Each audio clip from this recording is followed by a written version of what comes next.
الحمدللہ رب العالمین والصلاة والسلام علی سید المرسلین اما بعد فاعوذ باللہ من الشیطان الرجیم بسم اللہ الرحمن الرحیم الصلاة والسلام علیک یا رسول اللہ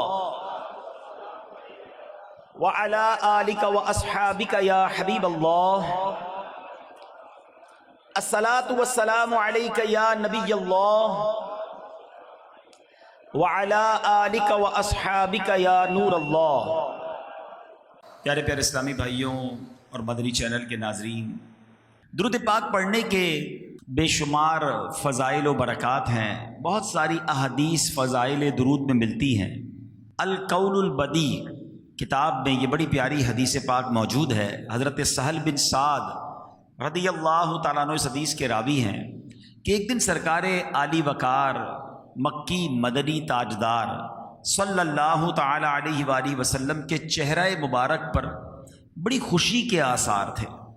حضرت ابو طلحہ انصاری رضی اللہ تعالیٰ عنہ نے عرض کیا، یا رسول اللہ صلی اللہ تعالی علیہ وآلہ وسلم، میرے ماں باپ آپ پر قربان، آج آپ کے چہرہ انور پر بڑی خوشی کے آثار ہیں۔ تو سرکار دو عالم صلی اللہ تعالی علیہ وآلہ وسلم نے ارشاد فرمایا، بے شک ابھی جبریل امین علیہ السلام میرے پاس آئے، کہا اے محمد صلی اللہ تعالی علیہ وآلہ وسلم، جس نے آپ پر ایک بار درود پاک پڑھا، اللہ پاک اس کے اعمال نامے میں 10 نیکیاں لکھے گا اور 10 گناہ مٹا دے گا اور 10 درجات بڑھا دے گا۔ ان پر درود جن کو کسے بے کساں کہیں، ان پر درود جن کو کسے بے کساں کہیں، ان پر سلام جن کو خبر بے خبر کی ہے۔ صلو علی الحبیب صلی اللہ تعالی علی محمد صلی اللہ علیہ وسلم۔ اس خوبصورت بہت ہی پیاری حدیث میں 2 باتیں بڑی سیکھنے کو مل رہی ہیں۔ نبی پاک علیہ الصلوۃ والسلام کے چہرہ انور پر خوشی کے آثار ہیں۔ اچھا، یہ خوشی کیوں ہے؟ جبریل امین نے آ کر پیارے آقا کو جو خبر دی، بظاہر اس میں نبی پاک کے لیے تو کوئی اس طرح دیکھا جائے تو کوئی انعام یا خوشخبری والا معاملہ نہیں ہے، یہ تو امتیوں کے لیے اعلان تھا۔ ہمارے کام اچھے ہو رہے ہیں کہ ایک درود پڑھیں گے تو 10 نیکیاں، 10 گناہ معاف، 10 درجے بلند ہو رہے ہیں، مگر سرکار دو عالم صلی اللہ تعالی علیہ وسلم کو امت سے پیار کتنا ہے۔ خوشخبری نبی پاک کو دی گئی کہ آپ کی امتیوں کو یہ انعام دیا جائے گا ہر درود پڑھنے پر، تو میرا آقا علیہ الصلوۃ والسلام کا چہرہ چمک اٹھتا ہے۔ یعنی نبی پاک ہم سے کتنی محبت فرماتے ہیں، ہم سے کتنا پیار فرماتے ہیں کہ امتیوں کا بھلا ہو جائے، امتی خوشحال ہو جائیں، ان کے بگڑے کام بن جائیں تو نبی پاک راضی ہو جایا کرتے ہیں۔ شاعر کہتے ہیں نا، آتا ہے فقیروں پہ انہیں پیار کچھ ایسا، آتا ہے فقیروں پہ انہیں پیار کچھ ایسا، خود بھیک دیں اور خود کہیں منگتا کا بھلا۔ بھیک بھی دے رہے ہیں اور دعا بھی دے رہے ہیں کہ منگتے کا بھلا ہو جائے۔ اب ہمارا کام بن رہا ہے، نبی پاک راضی ہو رہے ہیں۔ اچھا، دوسری خوبصورت بات کہ یہ بظاہر ہم شاید ریئلائز نہیں کر پاتے، ہم سمجھ نہیں پاتے کہ یہ انعام کتنا بڑا ہے۔ ہاں، ہر درود پر 10 نیکیاں لکھ دی جائیں گی، 10 گناہ مٹا دیے جائیں گے، 10 درجے بلند کر دیے جائیں گے۔ اللہ کی بارگاہ میں درجہ بلند ہونا، یہ ان سے پوچھو تو سرکاری دفاتر میں نارملی کام کرتے ہیں، ایک گریڈ بڑھانے کے لیے، ایک درجہ بڑھانے کے لیے کتنی کوشش کرتے ہیں۔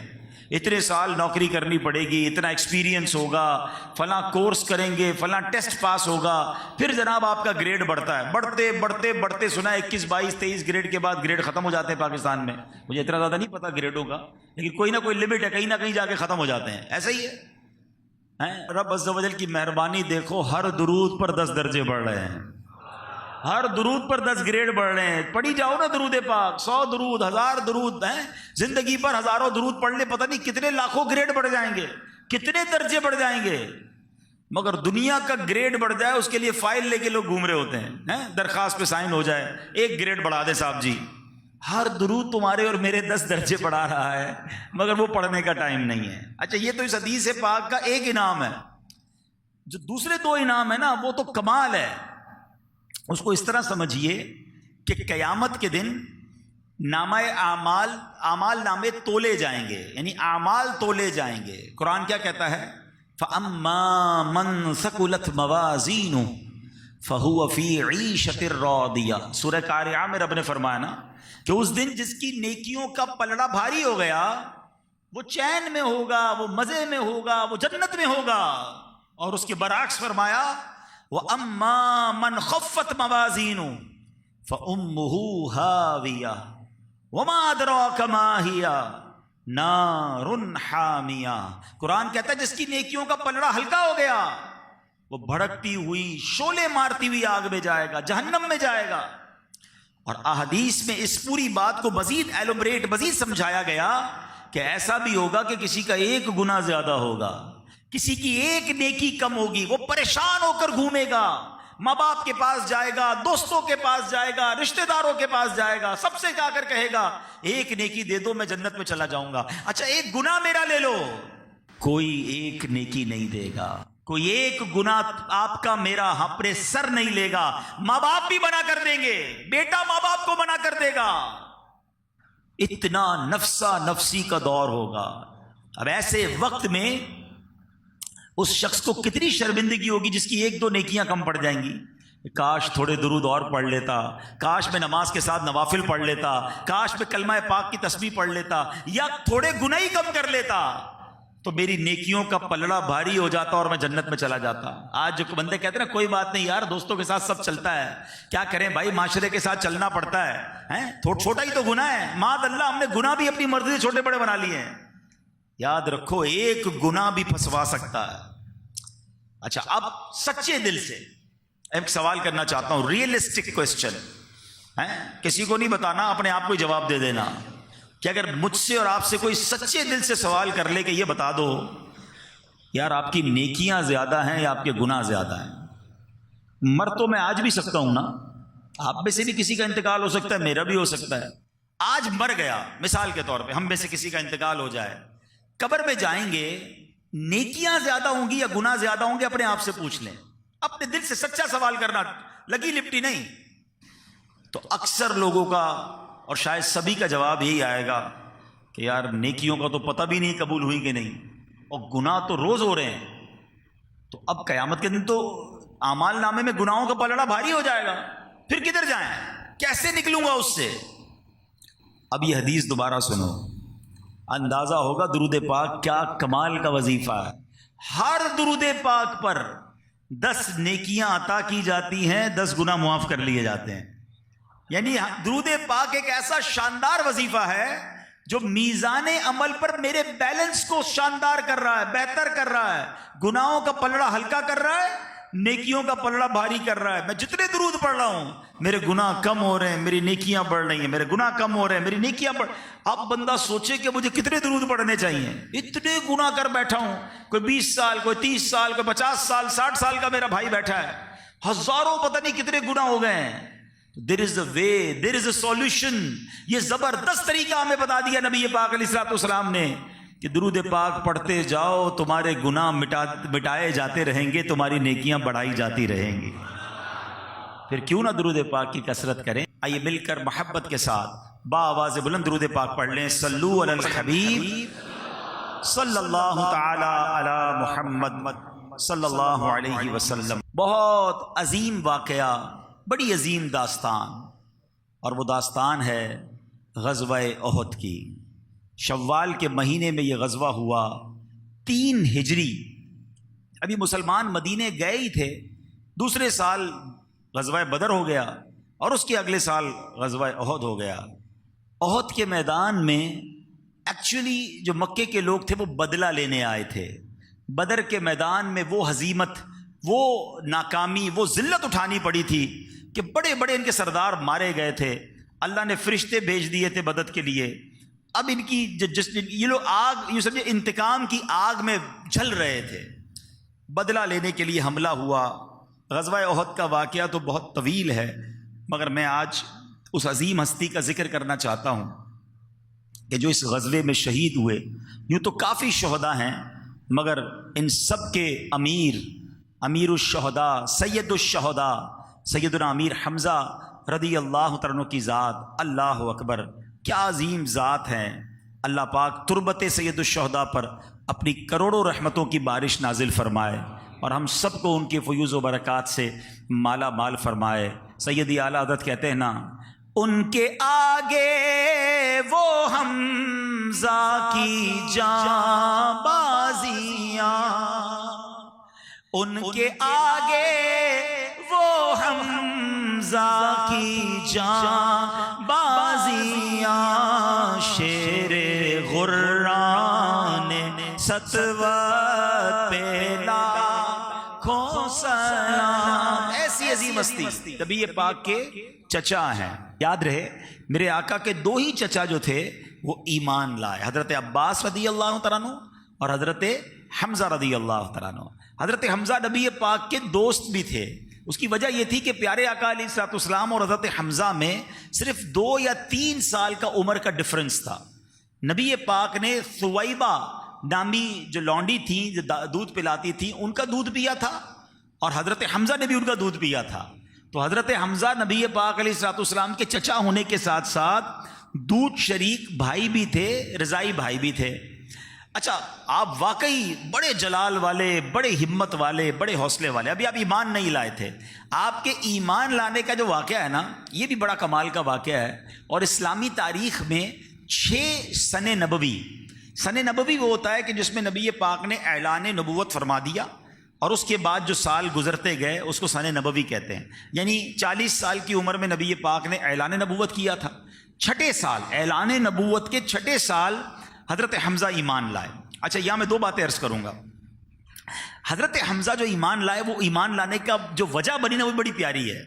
نبی پاک سے محبت کیسی تھی کہ جس دن پیارے آقا علیہ الصلوۃ والسلام کی شان میں ابو جہل نے بڑی شدید گستاخی کی، معاذ اللہ، بڑا برا بھلا اور جو بےہودہ باتیں تھیں وہ اس نے کی۔ تو حضرت حمزہ رضی اللہ تعالیٰ عنہ جب واپس تشریف لائے، اپنے شکار کرنے چلے جاتے تھے آپ، تو آپ جب شکار کر کے آئے تو آپ کی بہن، حضرت حمزہ کی بہن بی بی صفیہ نے، اور ایک آپ کی ابن جدعان کی لونڈی تھی، انہوں نے بھی بتایا کہ تمہیں پتہ ہے کہ تمہارے بھتیجے محمد صلی اللہ تعالیٰ علیہ وسلم کے ساتھ ابو جہل نے کتنی بدتمیزی کی ہے، کس قدر ان کے ساتھ نازیبہ الفاظ استعمال کیے ہیں۔ آپ کے ہاتھ میں تیر کمان تھا، آپ بڑے جلال میں گئے ابو جہل کے پاس، اور پہلے تو اس کے سر پہ جا کر ہی کمان مار دی، اس کا سر ہی پھاڑ دیا، کہ بدبخت تو نے میرے بھتیجے کے ساتھ ایسا کیا ہے۔ تو اس نے کہا کیا تم ان پر ایمان لے آئے ہو؟ کہاں میں ان پر ایمان لے آیا ہوں، ایمان لائے نہیں تھے، مگر یہ واقعے کے بعد جیسے ہی اس نے کہا، آپ نے کہا میں بھی اس کے خدا پر ایمان لایا ہوں، اپنے بھتیجے کی نبوت پر ایمان لایا، اور آپ نے کلمہ پڑھنا شروع کر دیا۔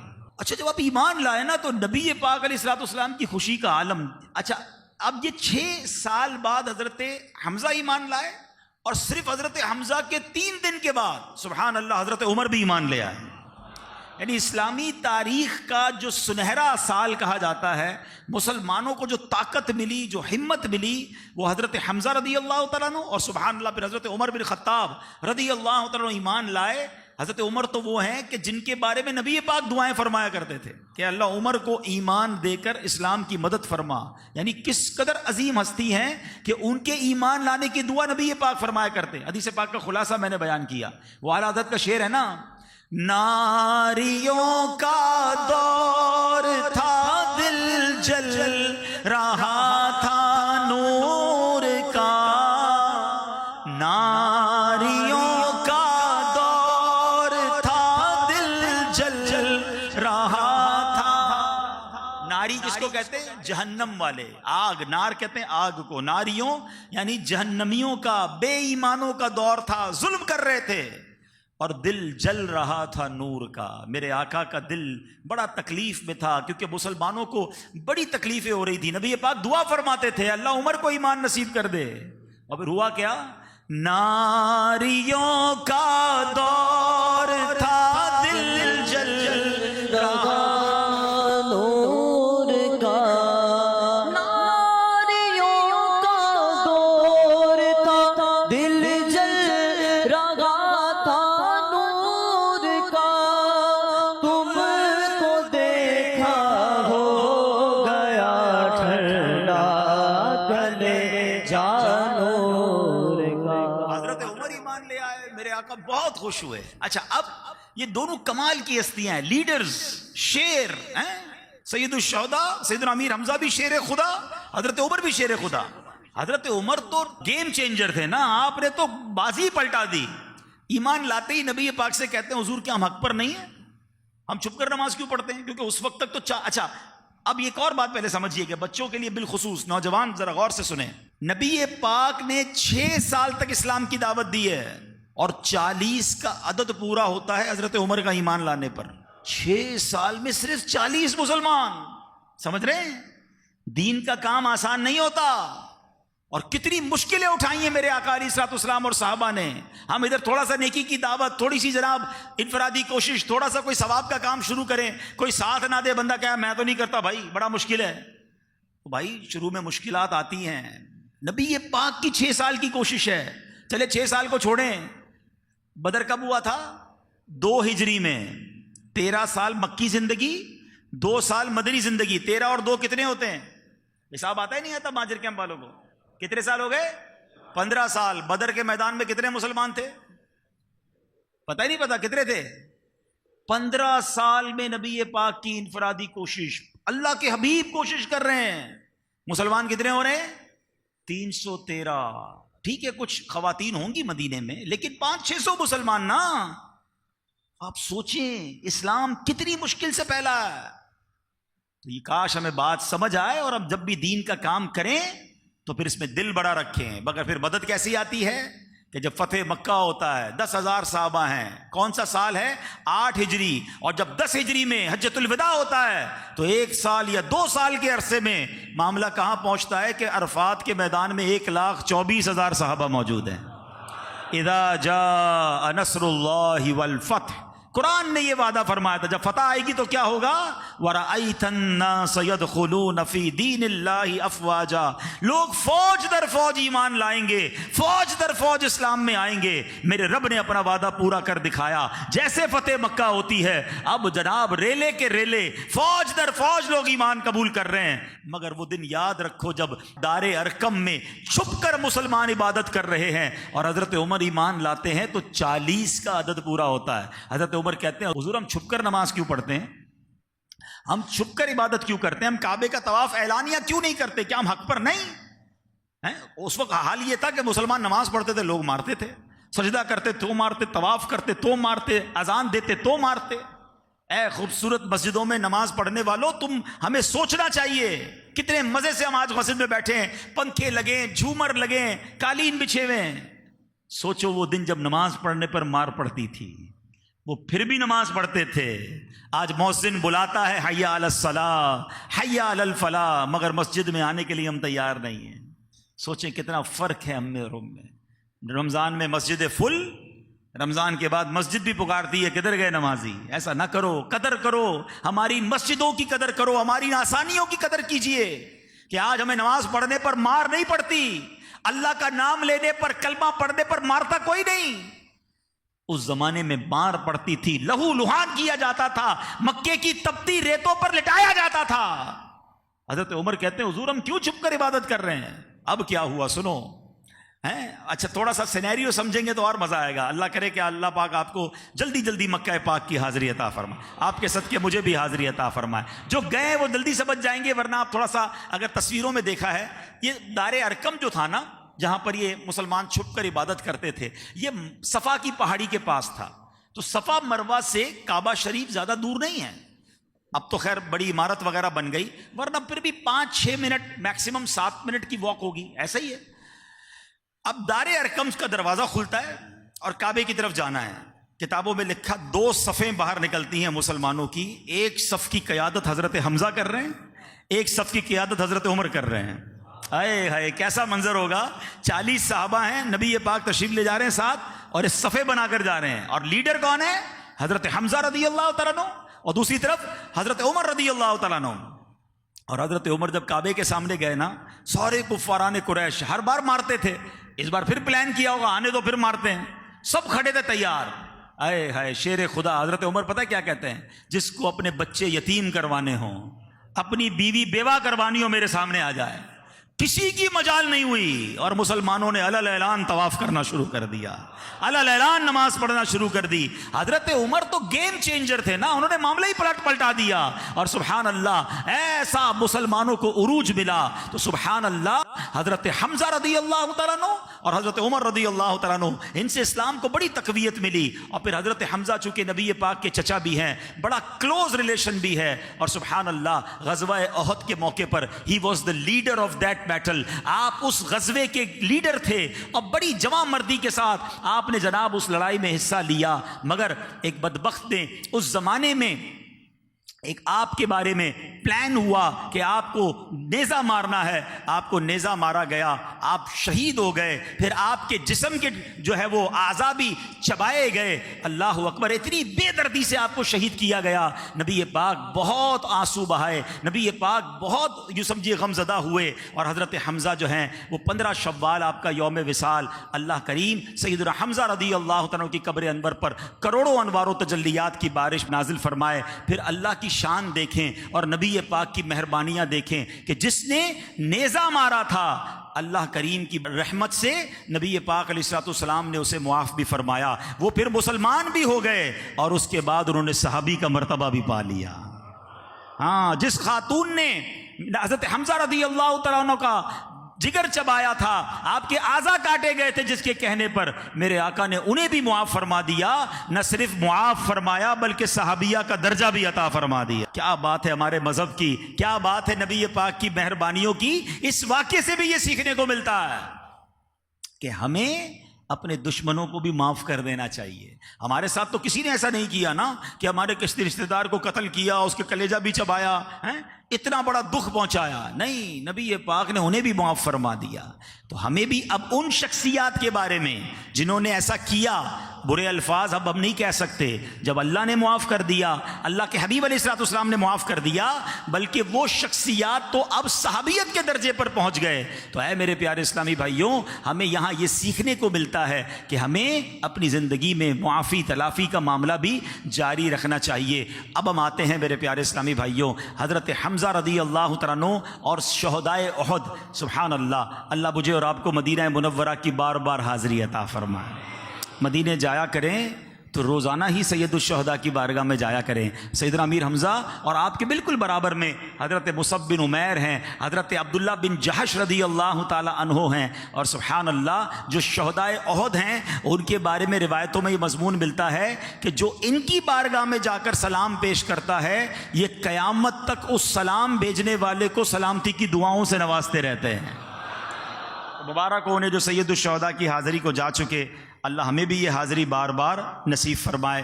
بڑی کمال کی ہستی ہیں، بڑی موٹیویشن ملتی ہے آپ کے بارے میں جان کر، سبحان اللہ۔ اے میرے پیارے اسلامی بھائیوں، آج ایک بڑی کمال کی جو ہے وہ آپ کو حدیث پاک سنانی ہے، اور بڑی کمال کی اس میں فضیلت ہے جو بتانی ہے۔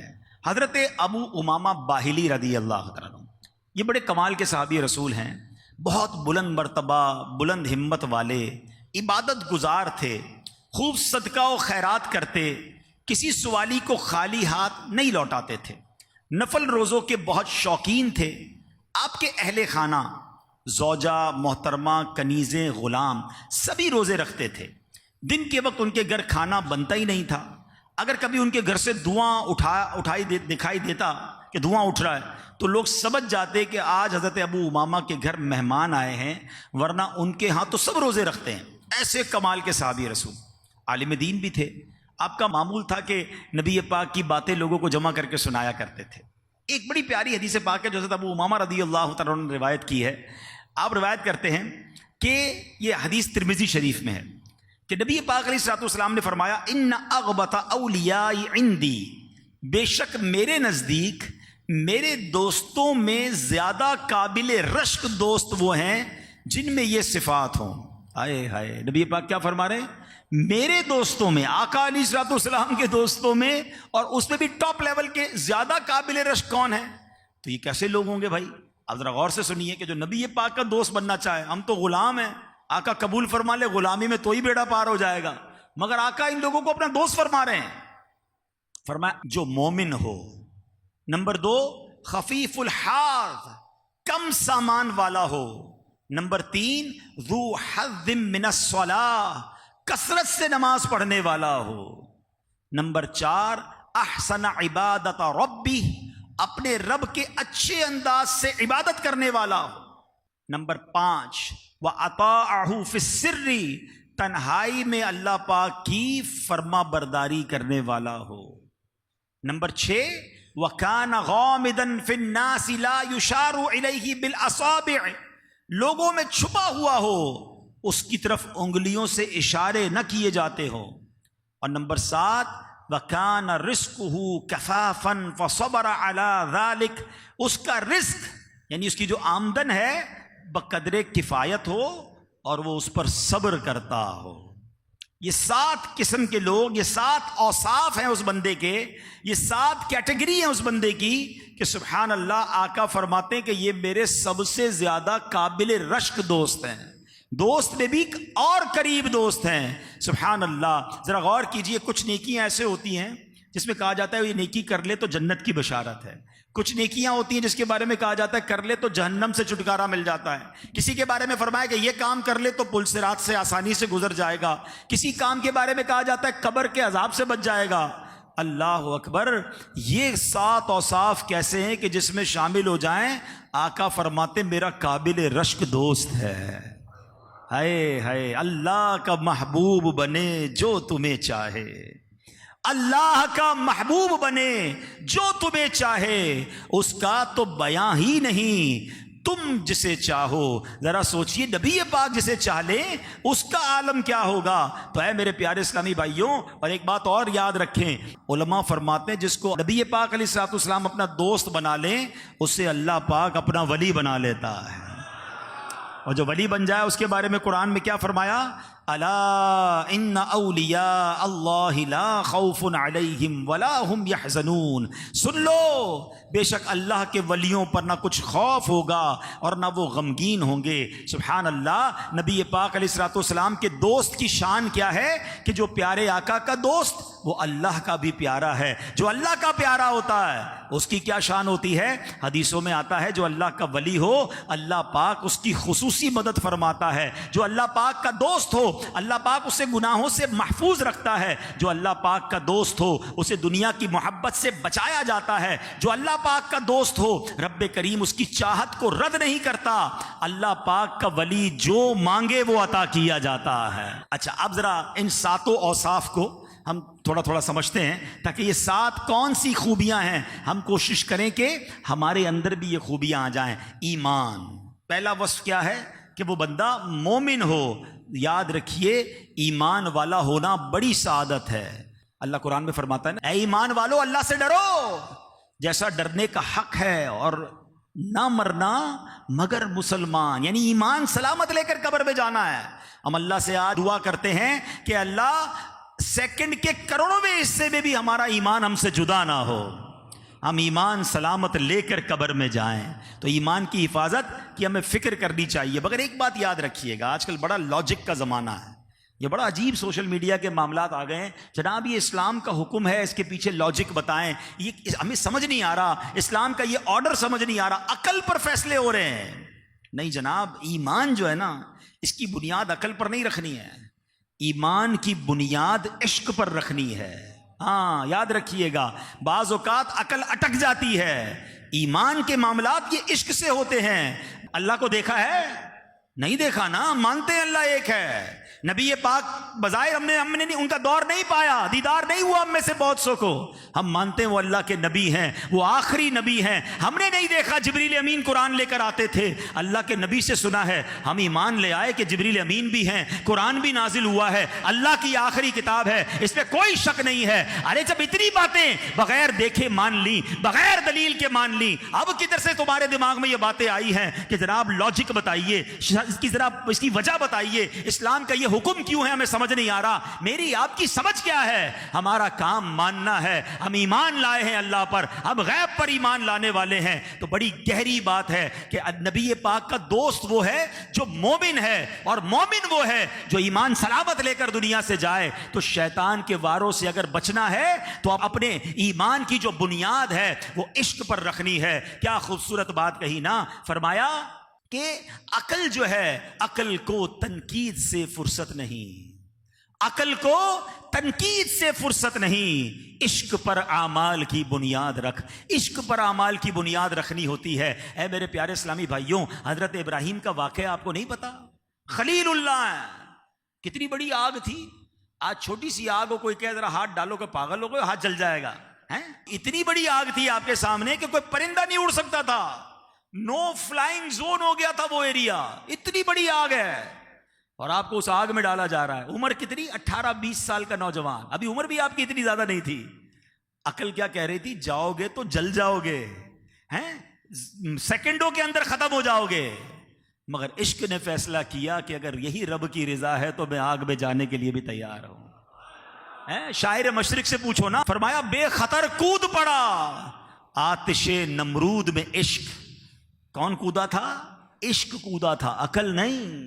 بے خطر کود پڑا آتش نمرود میں عشق، عقل تھی محو تماشائے لبے بام ابھی، عقل تو وہی کھڑی تھی، سوچ رہی تھی جاؤں نہ جاؤں، عشق نے اپنے کام کر دیا۔ وہ پنجابی شاعر کہتے نا، عشق دے چلے ہی نمبر لے گئے، ہاں عشق دے چلے ہی نمبر لے گئے، عقل منداں ایویں ہی عمرہ گالیاں، عقل مندے باتیں ہی کرتے رہ جاتے ہیں۔ تو ایمان ہے نا، وہ عشق پر اس کی بنیاد رکھنی ہے۔ سبحان اللہ۔ حضرت ابو عبید رضی اللہ تعالیٰ عنہ، کیا شاندار واقعہ ہے، میرے آقا کا معجزہ بھی ہے، اور ایمان کیسا ہونا چاہیے، یقین کیسا ہونا چاہیے۔ لوگ کہتے کیسے کہتے ہو کسی پر آنکھیں بند ہیں، کیسے کہتے ہو جناب آنکھیں کھولنی نہیں چاہیے۔ سنو نبی پاک کی تعلیم کیا ہے، اور سبحان اللہ سنن دارمی کی حدیث ہے۔ وہ کہتے ہیں نبی پاک ان کے گھر پر دعوت پر آئے، حضرت ابو عبید کے گھر پر، ٹھیک ہے، ان کے گھر دعوت تھی، بکری کا گوشت بنایا۔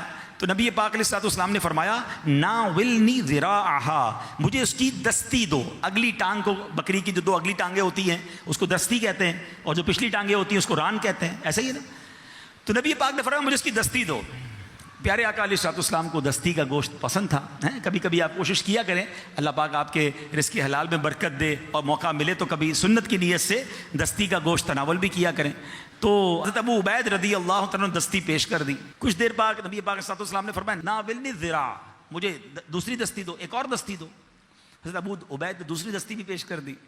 نبی پاک علیہ السلام نے تھوڑی دیر بعد فرمایا کہ ناولنی ذراع، مجھے دستی دو۔ حضرت ابو عبید کہتے ہیں یا رسول اللہ، بکری میں تو دو ہی دستیاں ہوتی ہیں، وہ دونوں میں نے آپ کو دے دی ہیں۔ اللہ اکبر۔ نبی پاک نے کیا فرمایا؟ اس ذات کی قسم جس کے قبضے میں میری جان ہے، اگر تم خاموش رہتے اور جب تک میں تم سے مانگتا جاتا تم مجھے بکری کی دستی دیتے رہتے، بکری کی دستیاں ختم نہ ہوتی۔ اب نبی پاک فرما رہے ہیں، اب ذرا غور کیجئے کیا تربیت کی ہے صحابی رسول کی۔ عقل کیا کہہ رہی ہے کہ دو دستیاں ہیں، تیسری کدھر سے لاؤں؟ اور آقا فرما رہے ہیں یہاں عقل کا کام نہیں ہے، میں مانگتا رہتا تم دیتے رہتے، بکری کی دستیاں کبھی ختم نہ ہونی تھی۔ یہ وہی نبی ہیں جناب، جب ان کی انگلیاں برتن میں جاتی ہیں تو 500 انگلیوں سے پانی کے فوارے ایسے جاری ہوتے ہیں کہ 1500 صحابہ پانی پی لیتے ہیں، ان کے جانور پانی پی لیتے ہیں، ان کے برتن بھر جاتے ہیں، صحابہ وضو بھی کر لیتے ہیں۔ صحابی سے پوچھا گیا بتاؤ تو صحیح پانی نکل کتنے جوش سے رہا تھا؟ کہتے اللہ کی قسم اگر 1,00,000 صحابہ ہوتے، میرے آقا کی انگلیوں سے ایسے فوارے جاری تھے کہ سب کے سب سیراب ہو جایا کرتے۔ میرے رضا کہتے ہیں نا، انگلیاں ہیں فیض پر، ٹوٹے ہیں پیاسے جھوم کر، ندیاں پنجاب رحمت کی ہیں جاری، واہ واہ اللہ اکبر۔ مگر اس واقعے سے جہاں نبی پاک کا کمال پتا چل رہا ہے، وہاں تربیت بھی کیا ہو رہی ہے۔ عقل تمہاری کہہ رہی ہے دو دستیاں ہیں، آنکھیں تمہاری کہہ رہی ہیں دو دستیاں ہیں، نہیں نہیں، اپنے ایمان کی بنیاد اپنی عقل اور اپنی نگاہوں پر نہیں، میرے فرمان پر رکھو۔ جب نبی پاک فرما رہے ہیں تمہارا کام تھا دیتے جاتے دستیاں کبھی ختم نہ ہوتی۔ تو ایمان ایسا ہونا چاہیے، اس کی بھی سن لی اس کی بھی سن لی، اب سارا دن پریشان ہیں۔ مولانا صاحب ذرا یہ بتائیں یہ کیوں ہوتا ہے، یہ کس لیے ہوتا ہے؟ بھائی کیوں سنی آپ نے؟ اتنا کمزور ایمان ہے آپ کا کہ آپ کو جو کچھ سنا دے آپ ٹینشن میں آ جاتے ہیں۔ دیوار ہونی چاہیے. عقیدہ ایمان ایسا مضبوط ہونا چاہیے کہ کوئی لا دین کوئی بے دین کوشش بھی کرے. وہ کہتے نا اگر کمزور چھوٹی سی گتے کی دیوار ہو تو اس پہ پن چبو تو پن اندر چلی جاتی ہے, مگر کنکریٹ کی دیوار میں آپ سوئی یا پن ڈالیں وہ پن ٹوٹ جائے گی, اندر نہیں جائے گی. اپنے ایمان کو اتنا مضبوط کر لو کہ کوئی بد عقیدگی کی بدگمانی کی آپ کے اندر پن داخل کرنا چاہے اس کی پن تو ٹوٹ جائے, میرے عقیدے میں کوئی خلل نہیں آنا چاہیے. میرا ایمان اتنا مضبوط ہونا چاہیے. نبی پاک کے بارے میں, صحابہ کے بارے میں, اہل بیت کے بارے میں, اولیاء کرام کے بارے میں ہمارا عقیدہ, ہمارا ایمان, ہمارا بلیف مضبوط ہونا چاہیے. اور سبحان اللہ, ایمان کی بنیاد جو ہے وہ عشق پر رکھنی ہے. ہر چیز کی لاجک. مجھے ایک بات بتائیں, ہم میں سے کیا ہم سارے عقل کل ہیں؟ ہم خود کہتے ہیں یار یہ بندہ بڑا عقل مند ہے, اگلا ملتا ہے بندہ کہتا ہے یہ اس سے زیادہ عقل مند ہے, ارے باپ رے باپ یہ تو جینیس ہے. مگر بعض اوقات جو جینیس ہوتا ہے اس کی کوئی تحقیق ہوتی ہے, 50-100 سال بعد وہ غلط ثابت ہو جاتی ہے, نئی تحقیق آ جاتی ہے. تو یہ تو ہماری عقلوں کا حال ہے. اور ہم کہتے ہیں جناب ایمان کو بھی عقل پر تولیں گے, اللہ کی قدرت کو بھی عقل سے چیک کریں گے, اولیاء کرام کی کرامتوں کو بھی عقل سے سمجھیں گے. میری آپ کی عقل کی اوقات نہیں ہے. ہمارا کام عشق کے بنیاد پر اپنے عقیدے اور ایمان کو مضبوط رکھنا ہے. اور یہی ہمارے صحابہ کا انداز تھا, یہی ہمارے اولیاء کرام کا انداز تھا. مجھے ایک بات بتاؤ نا, ایک غزوہ بلکہ اسی غزوہ احد کی بات ہے, حضرت ابو قتادہ کی آنکھ باہر آ گئی. عقل کیا کہتی ہے؟ فوراً جاؤ ڈاکٹر کے پاس, فوراً جاؤ طبیب کے پاس. عقل سے فیصلہ کیا یا عشق سے فیصلہ کیا؟ آئے نبی پاک کے پاس, کہتے حضور آنکھ باہر آ گئی ہے. اللہ اکبر, عشق والوں کو دیکھو پھر نوازا کیسا جاتا ہے. میرے آقا نے پیسے دے کر نہیں کہا جاؤ کسی مریض کسی ڈاکٹر کے پاس جا کر علاج کروا لو. میرے نبی پاک نے اپنا لعاب دہن نکالا, حضرت ابو قتادہ کی آنکھ واپس لگائی, دعا فرماتے ہیں. اللہ اکبر, وہ دعا کا کمال تو دیکھو کہ حضرت ابو قتادہ کہتے ہیں جب سے نبی پاک نے یہ آنکھ لگائی ہے پہلی آنکھ سے زیادہ یہ آنکھ دیکھنے لگ گئی ہے. ان صحابہ میں عقل نہیں تھی, ان کے پاس لاجکیں نہیں تھی, یہ کیوں نہیں جاتے تھے کدھر ادھر؟ انہیں معلوم تھا بخدا خدا کا یہی ہے در, نہیں اور کوئی مفر مکر, جو وہاں سے ہو یہیں آ کے ہو, جو یہاں نہیں وہ وہاں نہیں.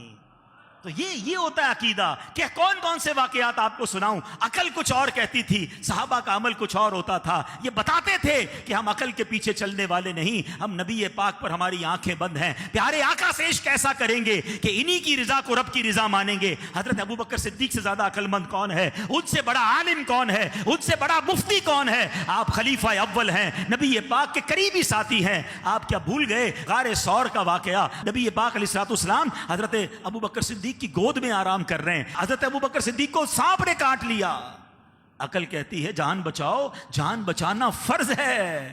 عشق کہتا ہے جان جاتی ہے تو جائے, نبی پاک کے آرام میں خلل نہیں آنا چاہیے. اور سننا ہے واقعہ, مقام صحبہ ہے, نماز عصر جا رہی ہے. ارے مولا علی تو ایسے عالم ہیں, آقا فرماتے میں علم کا شہر ہوں, علی اس کا دروازہ ہے. اللہ اکبر, مگر علی کا علم بتا رہا ہے کہ علم میں ایسا عالم ہونا چاہیے کہ اس کے فیصلے بھی عشق سے ہونے چاہیے. عقل کہہ رہی ہے نماز تو فرض ہے, عصر کی نماز تو اور زیادہ اہمیت والی ہے, مگر عشق کہہ رہا ہے نماز جاتی ہے تو جائے, نبی پاک کے آرام میں خلل نہیں آنا چاہیے.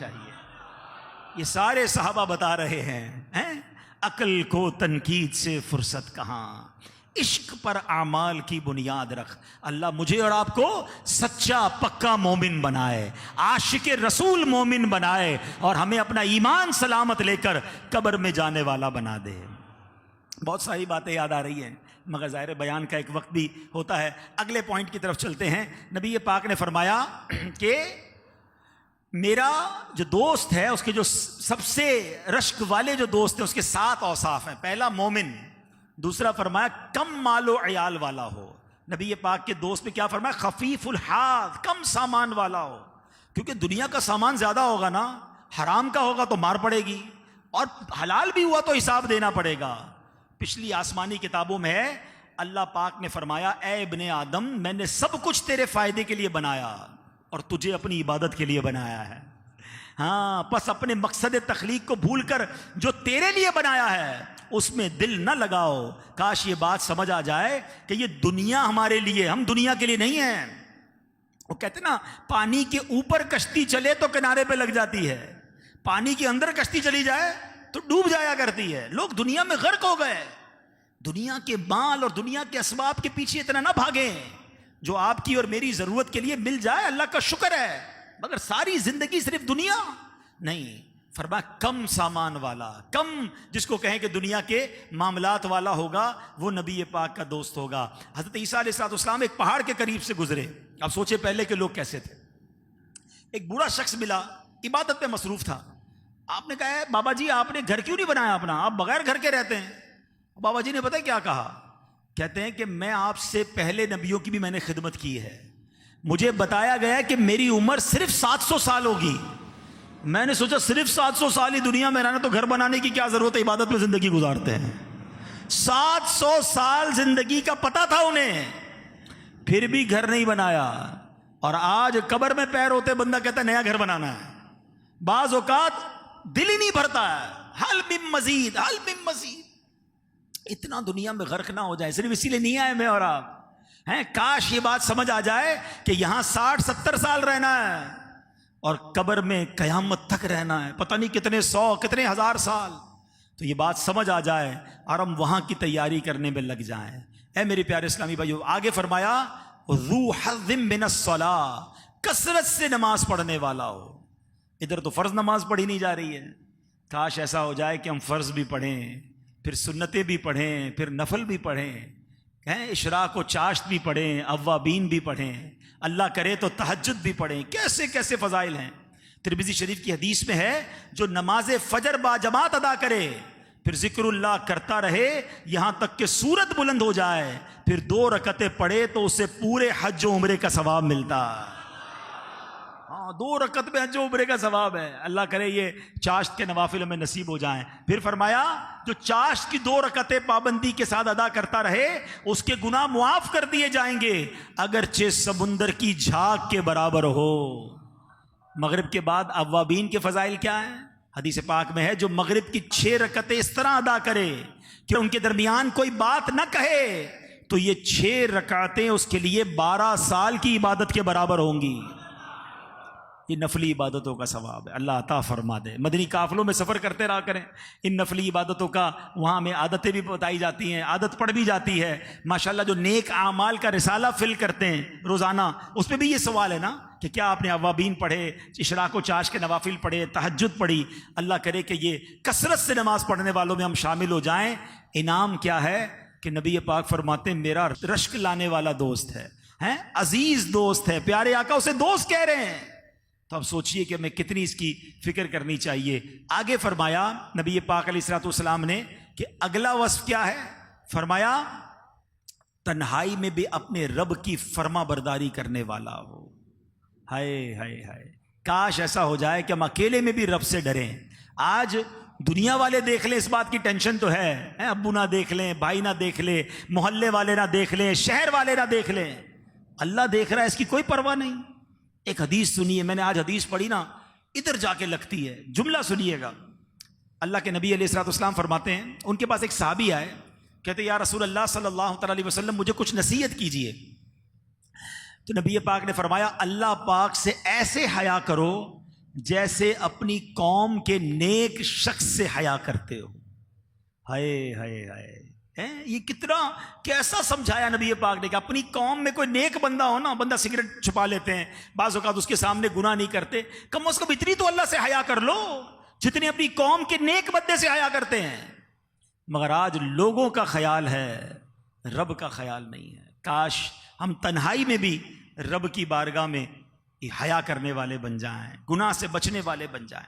چھٹا وصف فرمایا وَكَانَ غَامِدًا فِي النَّاسِ لَا يُشَارُ عِلَيْهِ بِالْأَصَابِعِ، وہ لوگوں میں چھپا ہوا ہو، لوگ اس کی طرف انگلیوں سے اشارے نہ کریں. مشہور ہونے کی جو تمنا ہے نا، حب جا ایسی گھر کر گئی ہے. اب تو بڑی بڑی عمر کے مطلب بزرگ ہوتے ہیں وہ بھی کہتے ہیں ہمیں بھی سیلفی چاہیے. ارے بابا جی آپ ان کن کاموں میں پڑ گئے؟ چھوٹے بچے سے لے کر بڑے آدمی تک بہت سارے لوگوں کو جناب اب یہ عجیب سا خط سوار ہو گیا، میرے لائکس ہوں، میرے فالوورز ہوں، دنیا مجھے جانے. ذرا سوچئے کہیں ایسا نہ ہو یہ عادت ہمیں برباد کر دے. ذرا غور سے سنیے گا حدیث پاک. نبی پاک علیہ الصلوۃ والسلام فرماتے ہیں جو حب جاں ہے نا یہ کس طرح ایمان کو برباد کرتی ہے. فرمایا 2 بھوکے بھیڑیے بکریوں کے ریوڑ میں جتنی تباہی نہیں مچاتے، مال اور شہرت کی محبت اس سے زیادہ تباہی انسان کے دین میں مچا دیتی ہے۔ بھوکے بیڑیوں اور بکریوں کے ریوڑ میں چھوڑے کیسی چیڑ پھاڑ کر دیں گے؟ فرمایا مال کی محبت اور شہرت کی محبت بندے کے ایمان کو ایسے برباد کر دیتی ہے۔ یہ خدا را اس سے نکل آئیے، اللہ کی رضا کے لیے نیکیاں کیجئے، شہرت کی خواہش نہ ہو۔ ہاں اللہ جسے چاہے عزت دے، وَتُعِزُّ مَن تَشَاءُ وَتُذِلُّ مَن تَشَاءُ۔ روایتوں میں آتا ہے اللہ جس سے محبت کا ارادہ فرماتا ہے پہلے آسمان والوں سے فرماتا ہے، آسمان والے اس سے محبت یعنی فرشتے محبت کرتے ہیں، اور پھر زمین والوں کے دلوں میں اس کی محبت ڈال دیتا ہے۔ اور ایسے بہت سارے بزرگان دین آئے جنہوں نے اپنی شہرت کے لیے کام نہیں کیا، وہ دین کا کام کرتے رہے، اللہ نے لوگوں کے دلوں میں ان کی محبت ڈال دی۔ اور کچھ لوگ اپنی شہرت کے لیے کام کرتے رہتے ہیں، لوگوں کو جتاتے رہتے ہیں، بتاتے رہتے ہیں، انہیں وہ عزت نہیں ملتی ہے۔ وَتُعِزُّ مَن تَشَاءُ وَتُذِلُّ مَن تَشَاءُ۔ کاش یہ بات ہمیں یاد آ جائے۔ اب ذرا غور کیجئے گا، حضرت سعد بن ابی وقاص عشرہ مبشرہ میں سے ہیں، اپنے جانوروں کی دیکھ بھال کر رہے تھے۔ آپ کا بیٹا عمر بن سعد آیا، کہتا ہے ابا جان آپ یہاں اونٹ بکریوں کو دیکھ رہے ہیں، ادھر خلافت کی باتیں چل رہی ہیں، آپ کو معلوم نہیں آپ کیا کر رہے ہیں؟ حضرت سعد بن ابی وقاص نے اس کے سینے پر ہاتھ مارا، فرمایا اس کو چپ ہو جا۔ پھر نبی پاک کی ایک حدیث سنائی، فرماتے میں نے آقا علیہ الصلوۃ والسلام کو فرماتے ہوئے سنا ہے، ان اللہ یحب العبد التقی الغنی الخفی۔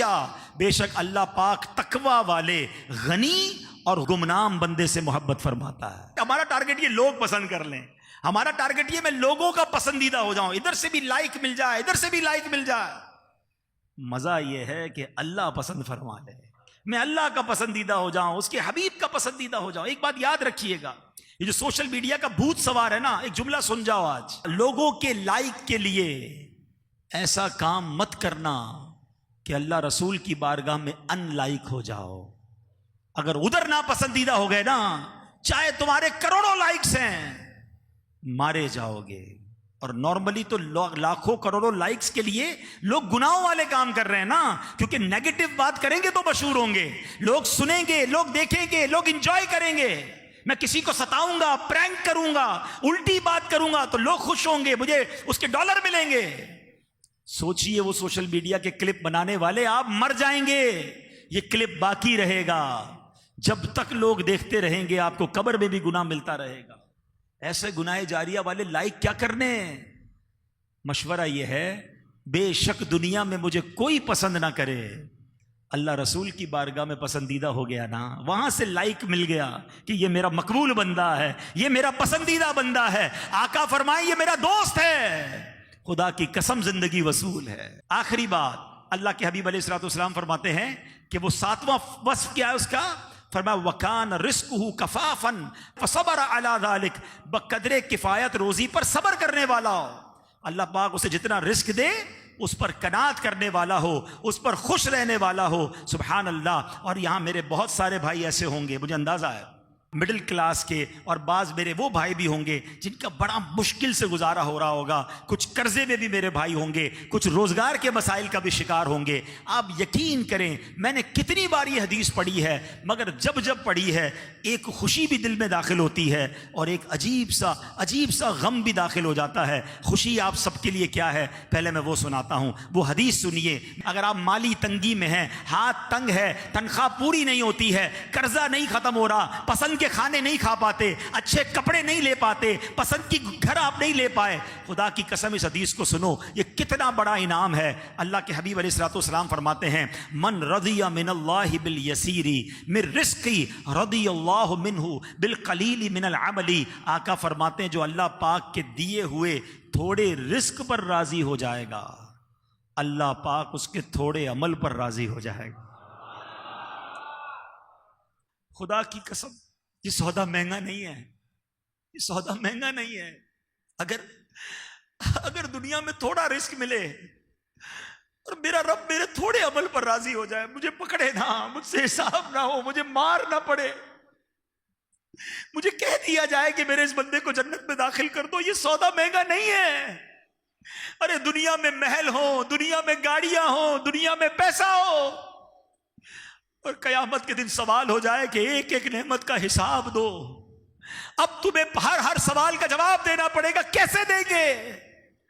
اس حدیث میں شکر کرنے والے غریبوں کے لیے انعام ہے، اور گناہگار امیروں کے لیے پیغام بھی ہے کہ دیکھو اللہ تھوڑے رزق پر جو راضی ہوتا ہے نا، اس کے تھوڑے عمل پر بھی راضی ہو جاتا ہے، مگر جو بہت سارا رزق جسے دیا گیا ہے، جسے بہت ساری نعمتیں دی گئیں، اگر اس سے حساب لیا گیا، اس سے زیادہ عمل مانگا گیا تو کدھر جائے گا وہ؟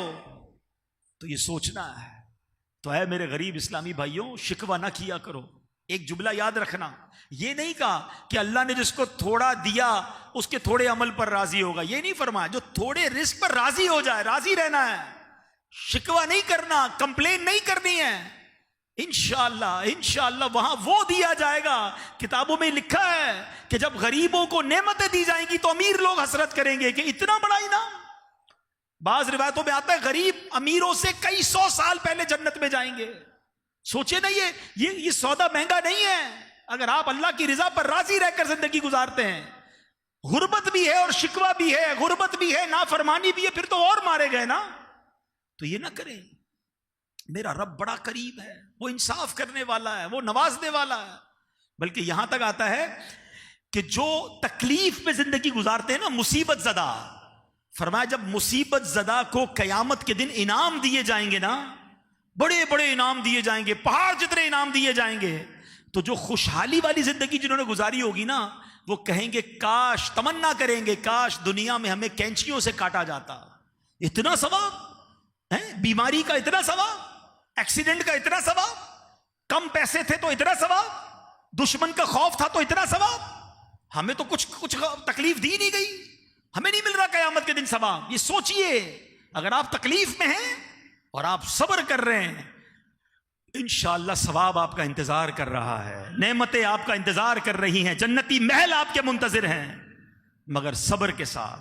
ان اللہ مع الصابرین۔ تو اے میرے پیارے اسلامی بھائیوں، بہت مختصر میں نے ان 7 اوصاف پر کچھ بات کی ہے، جس کے بارے میں نبی پاک فرماتے میرا دوست ہے، کاش ہم ان اوصاف پر عمل کرنے والے بن جائیں، اللہ کی رضا پر راضی رہنے والے بن جائیں، دنیا کی محبت دل سے نکال کر اللہ اور اس کے رسول کی اور آخرت کی محبت میں زندگی گزارنے والے بن جائیں۔ ایسی پیاری باتیں دعوت اسلامی کے ماحول میں سیکھی اور سکھائی جاتی ہیں۔ اس ماحول سے وابستہ رہیں، اجتماعات میں شرکت کرتے رہیں، مدنی قافلوں میں سفر کرتے رہیں۔ صلو علی الحبیب۔